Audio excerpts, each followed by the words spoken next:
Emily Carter had always found comfort in flowers. There was something grounding about the quiet rustle of petals, the earthy scent of damp stems, and the way a well-arranged bouquet could soften even the sharpest of days. At 25, she'd become the steady hand behind Bloom & Birch, a boutique flower shop nestled between a vegan bakery and an antique bookstore on a quiet Boston street. It wasn't glamorous work, her hands were always scratched, her back ached by mid-afternoon, and she was perpetually covered in a faint layer of pollen, but it was honest. Flowers didn't lie. They wilted when neglected. They bloomed when nurtured. She liked the certainty of it. That night, as she locked up the shop, the winter air bit at her cheeks. The last customer of the day had been a frantic groom-to-be who wanted red tulips in January, and she'd spent half an hour calming him down and suggesting alternatives. Her phone buzzed just as she was turning the key in the front door. Bloom & Birch, she answered out of habit. There was a pause. Then a man's voice, smooth but thickly accented, slid through the receiver. I need a delivery tomorrow morning. Very specific order. Emily glanced at the clock. 7:48 p.m. Okay, she said cautiously, fishing a pen from her coat pocket. What's the arrangement? 12 black rose. No odor flowers. No greenery. Black paper wrap. No ribbon. No note. Her pen hovered above the notepad. Black roses are quite rare, she replied, instinctively falling into her customer service voice. They require dyeing, and they're not always available overnight. Most people opt for dark burgundy or deep purple. No substitutions, the voice interrupted, firm. I will pay extra. Understood, Emily said. What's the delivery address? 147 Wexley Street. Beacon Hill. Large iron gate. You leave them at the front entrance. Someone will collect them. You do not enter the property. She blinked. Beacon Hill. The kind of neighborhood where doors were the size of studio apartments and window boxes cost more than her rent. Got it, she said slowly. And your name for the receipt? That is not necessary. You'll receive $200 in cash at delivery. That is sufficient, yes. Emily's heart skipped. Yes, she said quickly. That's more than sufficient. The line went dead. She stood there a moment longer, staring at the phone in her hand. The chill in the air suddenly felt deeper. Inside the shop, she turned on the backroom light and pulled out the specialty supplier contact list. If anyone could rush dye black roses, it was Lewis from South End Flowers. After a few tense minutes, he confirmed he could have them couriered in by 6 a.m., but the cost would be steep. Emily didn't hesitate. She placed the order, then sat down to catch her breath. $200 in cash. Just for one delivery. Enough to cover her car payment and buy groceries for the next 2 weeks. It wasn't like she hadn't handled odd requests before. Funerals. Gothic wedding. One client had once asked for a bouquet that looked like a crow's nest. Still, something about this felt off. The voice. The precision. The insistance on black. But Weird didn't pay the bills. At 5 a.m., she was already at the shop, sipping bitter gas station coffee and waiting for the roses. When the delivery arrived, she examined them closely. 12 perfect blooms, deep as ink, almost unnaturally dark.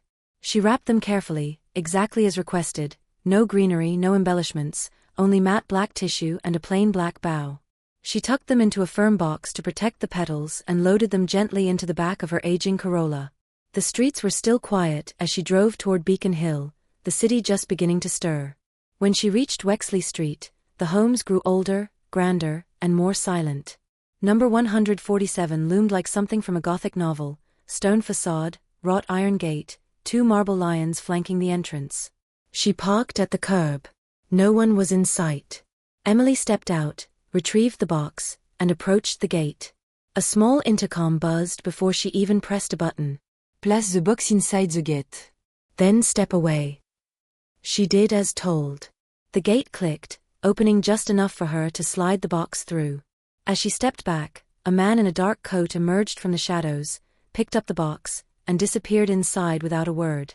Emily stood there, pulse thudding, until another man appeared, clean-cut, expressionless, holding an envelope. $200, he said simply, handing it to her. She nodded, thanked him, and walked quickly back to her car. All the way back to the shop, her thoughts tangled around themselves. It was done. She delivered the flowers, gotten paid, and there had been nothing illegal about it. Still, her stomach was tight. That night, back in her small apartment above a laundromat, Emily tried to shake the unease. She cleaned the kitchen, folded laundry, distracted herself with a baking show. But her mind kept circling back to the roses, to the voice on the phone, to the gated mansion and the faceless man who'd taken the delivery. She finally fell asleep sometime after midnight. At 6:15 the next morning, the sound of engines woke her. Deep, synchronized rumbling. Not the usual city traffic. She pushed the curtain aside. 3 black SUVs were parked directly in front of her building. Men in dark suits stepped out, moving with military precision. One of them looked up, straight at her window. A knock came at her door less than a minute later. Miss Carter, a voice called out. Calm. Measured. We need to speak with you. It's important. Please open the door. Emily stood frozen in the center of her living room, heart hammering. Then came a second voice. Colder.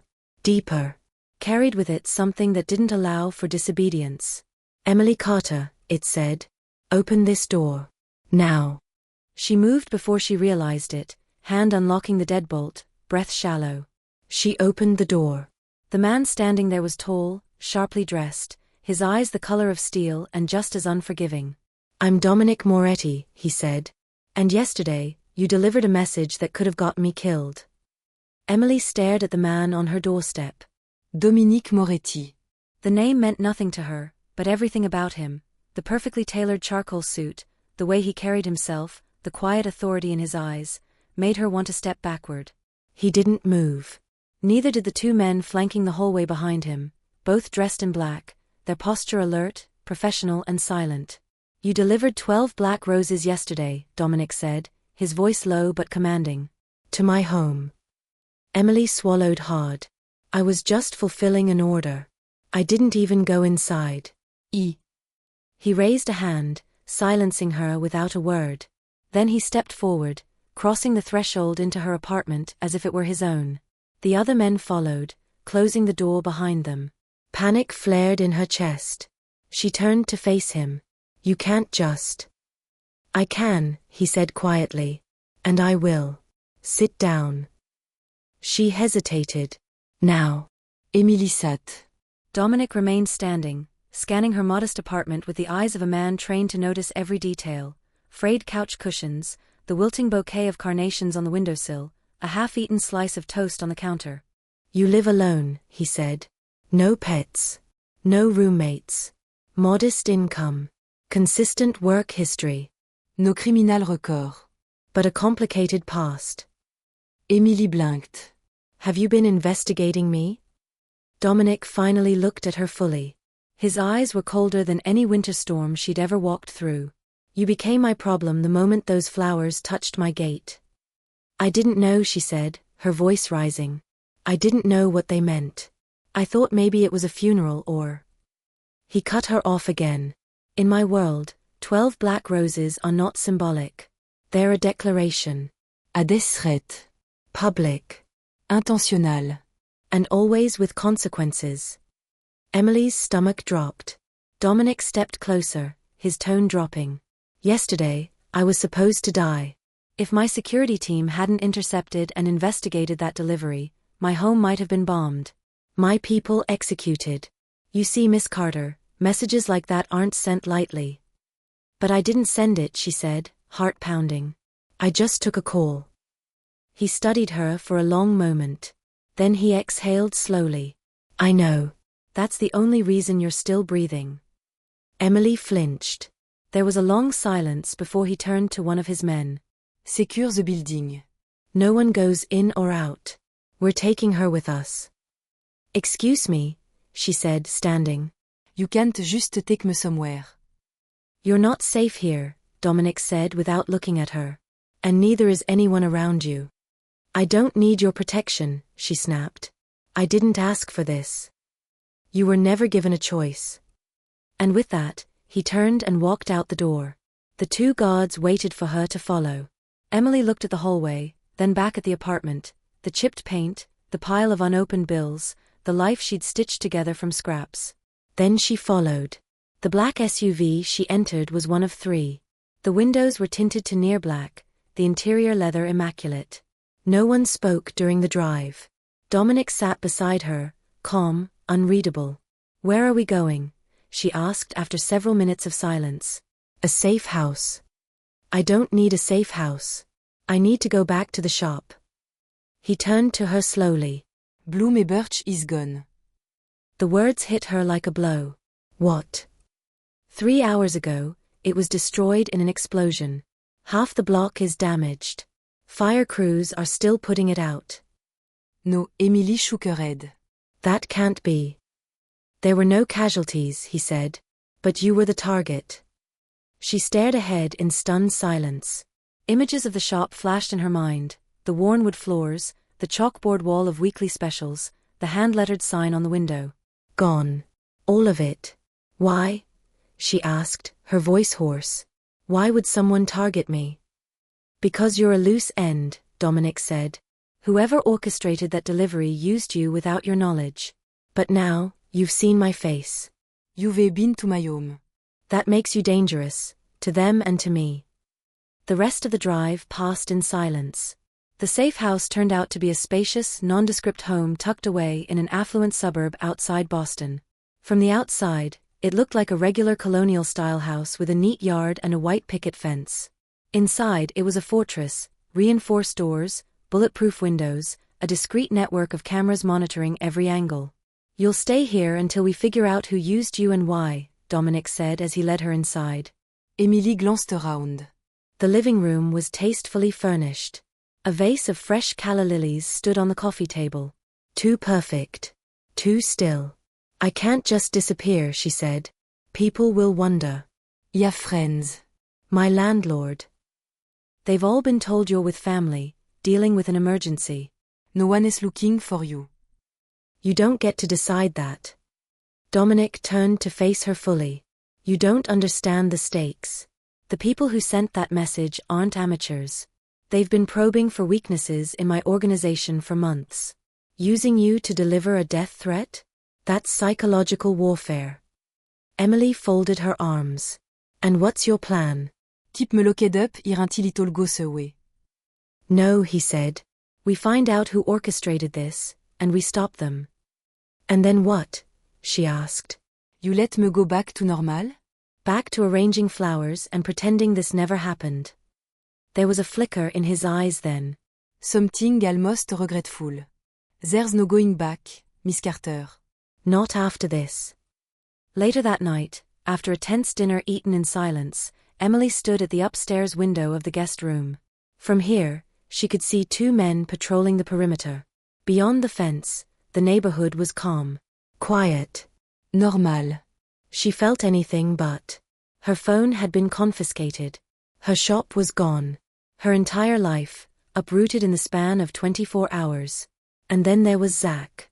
She remembered how he'd smiled at her across the workbench, how he'd offered to cover her shifts, how he'd asked casual questions about her schedule, her delivery routes. The realization settled like ice in her stomach. He'd been the one.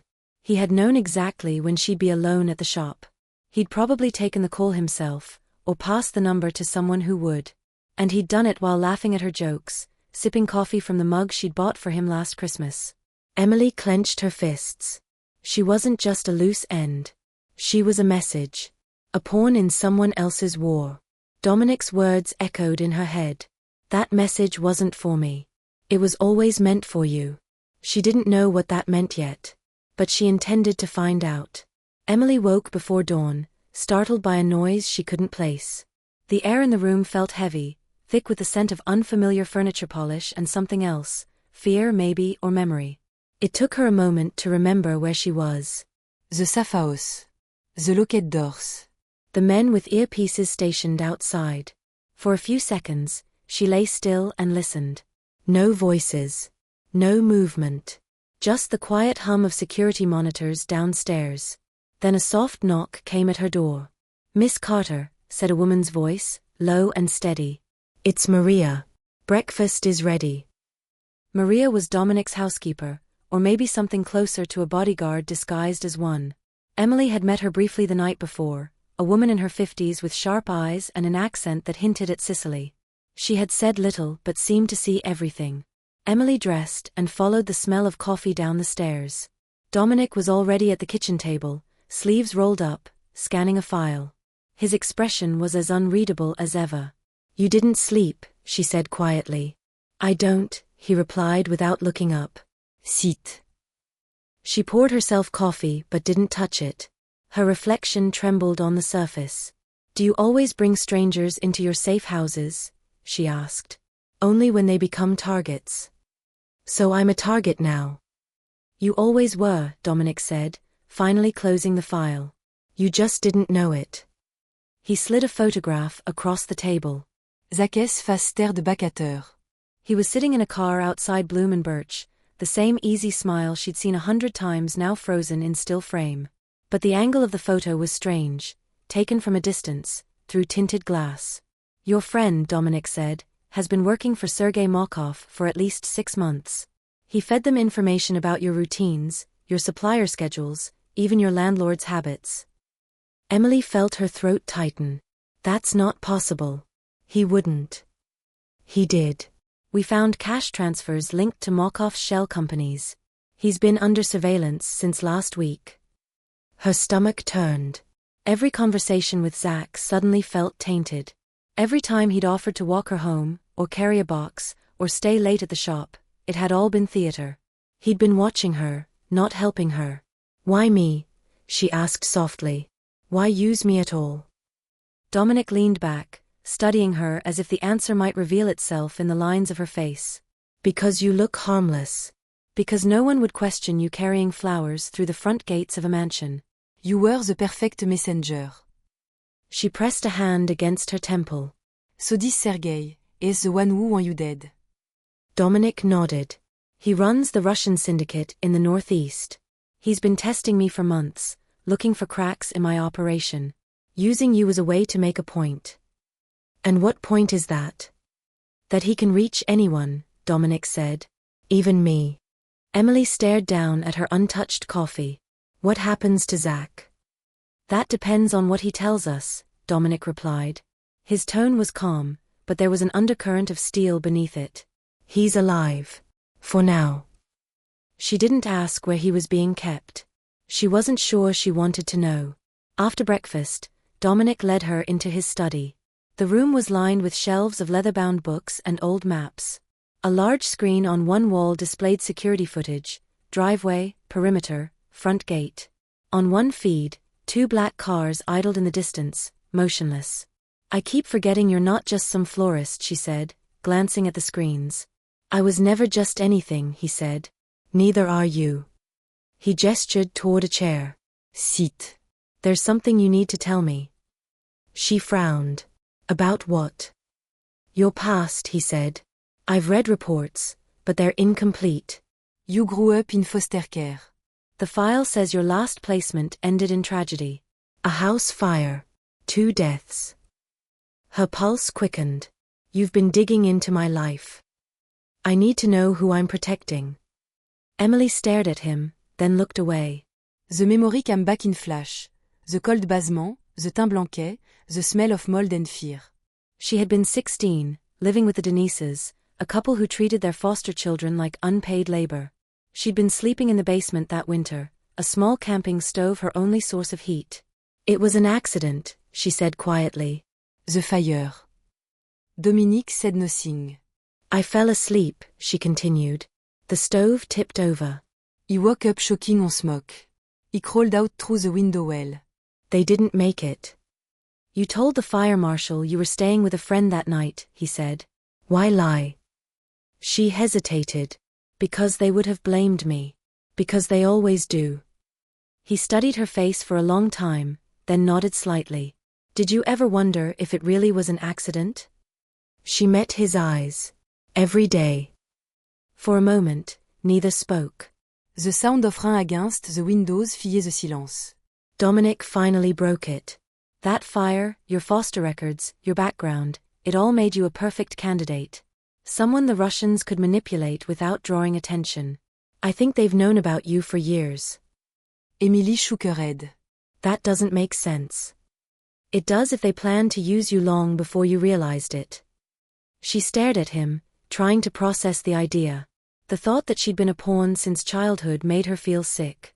Why are you telling me this? She asked. Because you deserve to know the kind of war you've been dragged into, he said. And because last night, someone tried to breach our perimeter. Her breath caught. Here. He nodded. 3 men.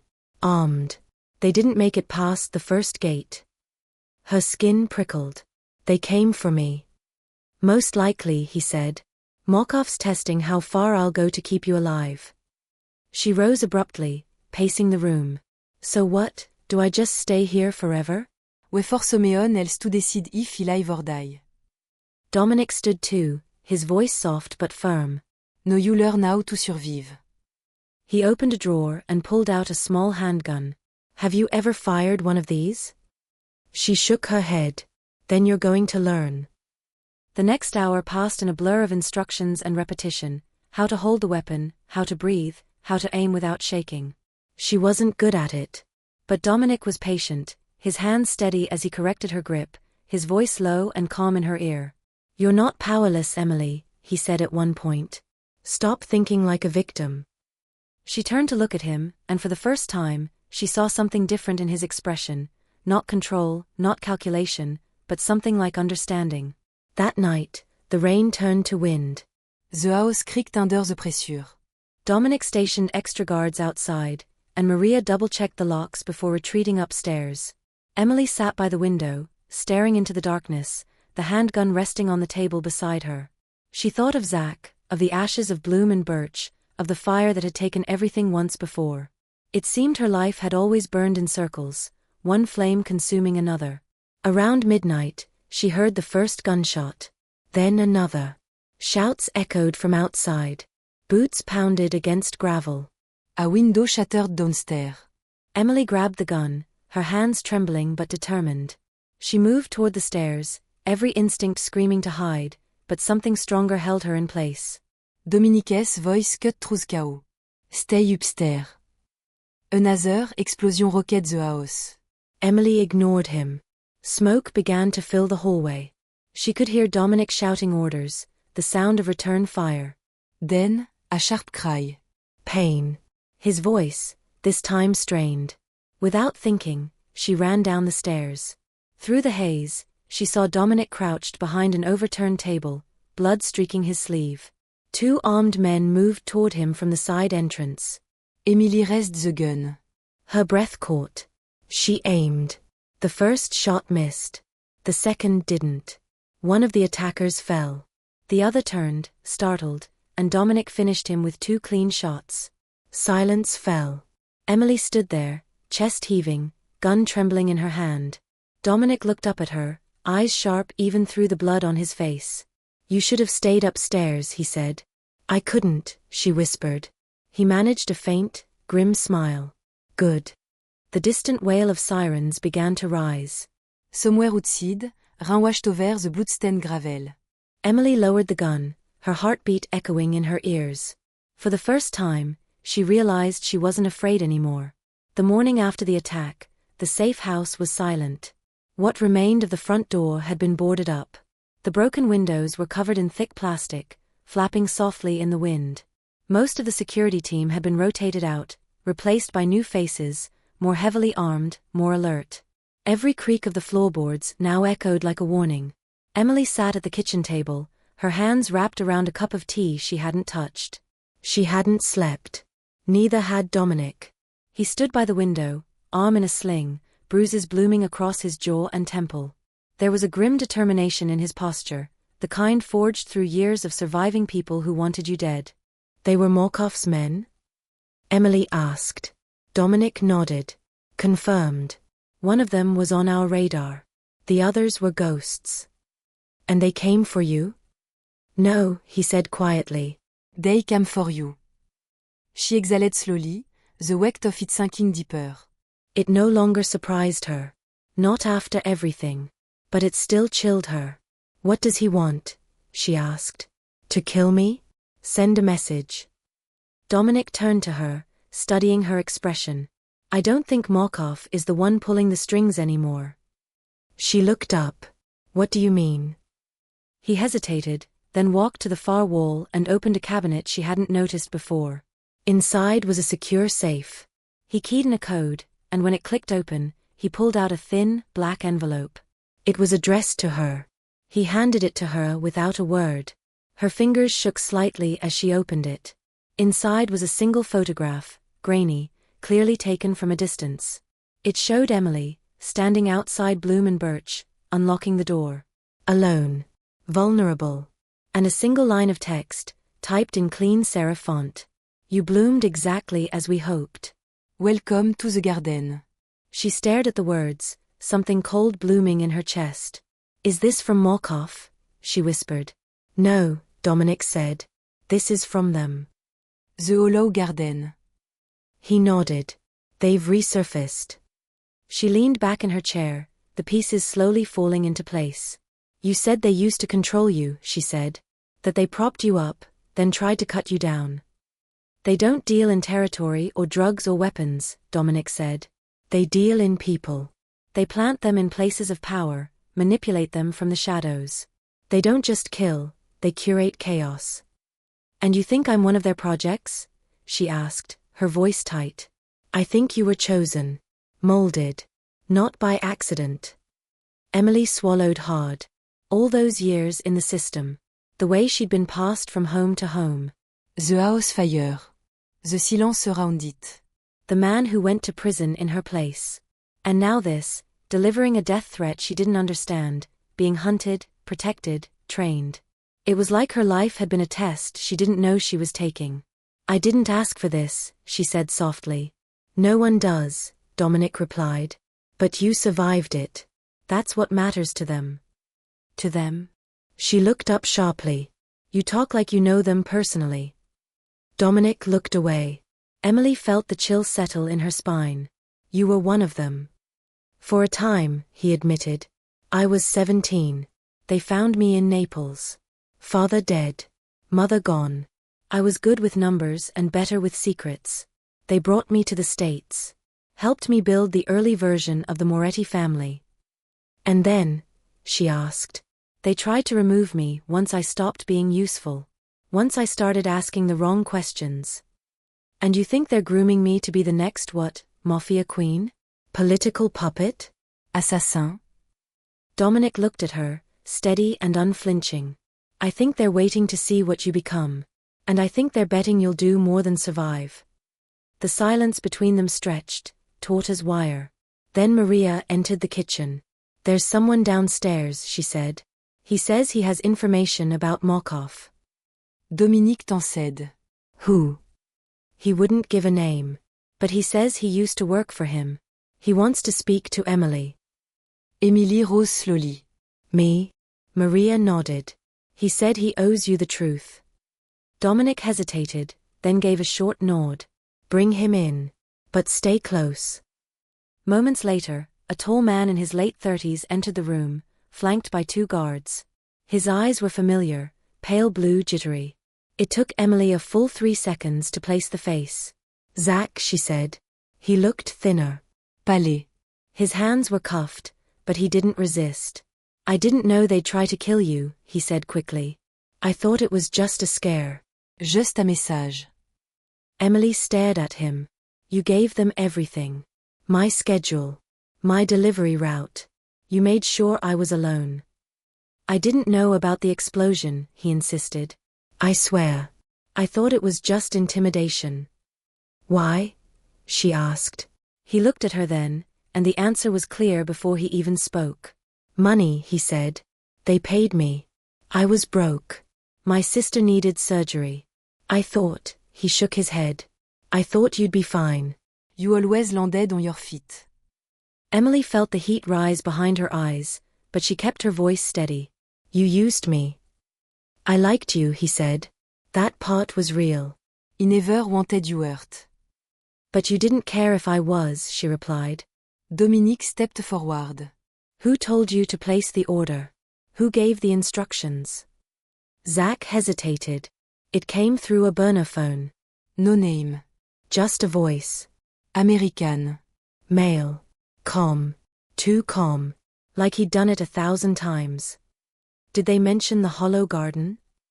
Emily asked. He blinked. No. Just, called it a field test. Said it would be the start of something bigger. Dominic exchanged a look with Maria. Zach continued. After the flowers were delivered, I got a final payment. Then silence. Until last night. They tried to kill you, Dominic said.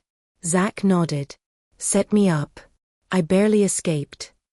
He turned to Emily. They're done with me. I'm dead either way. But you, they're not done with you. Dominic dismissed the guards. Take him downstairs. Keep him alive. Once they were alone again, Emily let out a breath she didn't realize she'd been holding. They really are watching, she said. Every move. Every word. They want you to know it, Dominic replied. That's part of the game. Then let's play, she said. Later that evening, Dominic called in a favor. One of Markov's top lieutenants had been captured in a raid 3 days earlier and was being held in a black site. Emily asked to be there. Dominique hesitated at first. But something in her eyes must have changed his mind. You're not the same person you were 3 days ago, he said. I know, she replied. The interrogation room was cold and bare. The man inside was in his 40s, his nose broken, lips split, but his eyes still defiant. Emily walked in first. The guard shut the door behind her. She placed the black envelope on the table. Do you know what this is? She asked. He stared at her. Said nothing. You helped deliver it, she said. But you didn't write it. Still silence. Emily leaned forward. I'm not afraid of you, she said. The man chuckled, blood on his teeth. You should be. She reached into her coat and pulled out the photo, her outside the shop. She slid it across the table. Who took this? He looked at the photo, then at her. They're not coming after you to kill you, he said. They're coming to see if you're ready. For what? He smiled faintly. To lead. Emily stared at him, her pulse loud in her ears. You're already in the garden, he said. The question is, what will you grow into? The office smelled like jasmine and old books. From the 13th floor of the Moretti Foundation building, Boston looked quiet, streets orderly, buildings symmetrical, the harbor glinting in the sun like nothing had ever burned. Emily stood in front of the floor-to-ceiling windows, watching the city below like it belonged to someone else. Maybe it did. Maybe it always had. 6 months had passed since the last time she'd fired a gun. Since the night she shot a man to save Dominic's life. Since she saw the first black envelope with her name on it. Now, the headlines said she was a philanthropist. A survivor. A symbol of renewal. The Bloom and Birch tragedy had been recast as a turning point in her life. The young florist-turned-founder now ran one of the most well-funded community health initiatives in the Northeast. No one asked about the security teams. No one questioned the background checks she quietly required of every employee. No one wondered why certain politicians aligned with her causes or why certain crime families had suddenly lost territory. She had learned the value of silence. Of precision. Of letting people believe what they wanted to believe. Dominique walked in, taille loose, eyes red. He no longer wore the weight of an empire like armor. With Emily by his side, he didn't have to. The governor's office confirmed the funding, he said. 2 more clinics approved. Emily nodded. Good. He wants the first one in Roxbury. The other in Fall River. Done. He stepped beside her, watching the streetlights begin to flicker on as evening fell. You've changed this city more in 6 months than I have in a decade. She didn't answer. Her reflection in the glass was unfamiliar, hair pinned up, tailored suit, posture unflinching. She had learned how to step into a room and have it quiet before she spoke. How to spot a lie before it was told. How to make men in $1,000 suits wait for her opinion like it was scripture. You built the platform, she said. I just use it better. He smiled faintly. Modeste always. I'm not modeste. I'm focused. There was a knock at the door. Maria stepped in, holding a small box. This arrived. No return address. Emily turned slowly. The box was matte black, about the size of a jewelry case. Maria placed it on the desk. Dominique t'encède. Should we sweep it? Émilie shook her head. No. Let me. She opened the lid. Inside, nestled in tissue paper, was a single white glove. And a card. Typed, no signature. Oui, prunois de gros tout fast. Be still, or be next. Dominic's jaw tightened. They're warning you. No, Emily said. They're trying to provoke me. They've already provoked me, Dominic said, moving toward the phone. We can track the sender. Put pressure on. No, she interrupted. That's what they want. He stopped, studying her. This isn't about fear, she said. It's about control. They're not trying to kill me. Not yet. They're trying to remind me who planted the seed. Dominic was quiet for a long time. What are you going to do? Émilie closed the box. Gros maillon garden. Later that week, she visited the prison. The man she'd come to see was older now. Greyé. Tiné. His name was Marcus Hale. 10 years ago, he'd lived next door to the Dennis family, the couple who took Emily in, abused her, and died in a fire the state ruled accidental. But Marcus had gone to prison, accused of negligence and obstruction. He'd been blamed for not calling the fire department fast enough. Émilie knew the truth. She had lied. She'd told investigators she wasn't home that night. She'd let him take the fall. The door to the interview room buzzed. Marcus entered, wearing orange, hands cuffed. When he saw her, his expression didn't change. I wondered when you'd show up, he said, sitting across from her. I'm sorry, Emily said. He nodded slowly, as if he'd been expecting the words for years. Why now? Because I've done worse things since, she said. And this is the only one I can still undo. She passed him a folder. Inside was a full pardon, signed and sealed.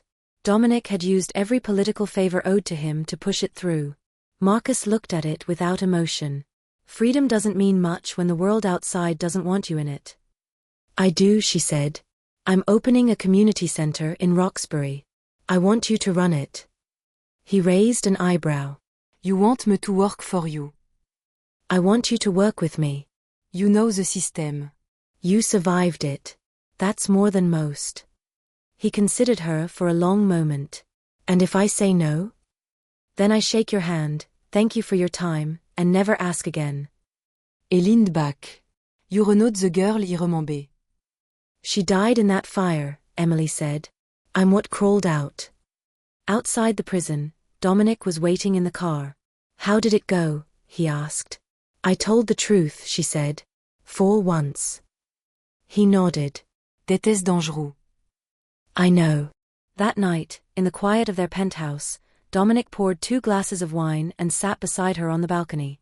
The city lights stretched beneath them like veins. Do you ever think about what you'd be if none of this had happened? He asked. All the time, she said. But then I remember something my foster mother once told me. We don't become what we want. We become what we survive. And what have you become? Emily looked at him. Necessary. There was a long silence. Then Dominic said, You still don't trust me. I trust you to be who you are, she replied. I just don't mistake that for safety. He chuckled, low and tired. Fair. At midnight, she received an email. No sender. No subject. No text. Only an attachment, a surveillance photo of a young woman, barely 20, dark hair, new employee at the foundation. Underneath the image was a caption. The next bloom begins. You chose this. Now you get it. Emily stared at the screen. Dominic stepped beside her, reading it over her shoulder. Another warning. No, she said. En invitation. Are you going to stop it? She closed the laptop. No, she said. I'm going to teach her everything I wasn't taught. And what if she becomes one of them? Emily turned to him. Then at least she'll know who made her. In the distance, sirens wailed. Somewhere across the city, something was burning again. But Emily no longer flinched at the sound. Fire had followed her for too long. She was no longer afraid of what it destroyed. She was what remained after it.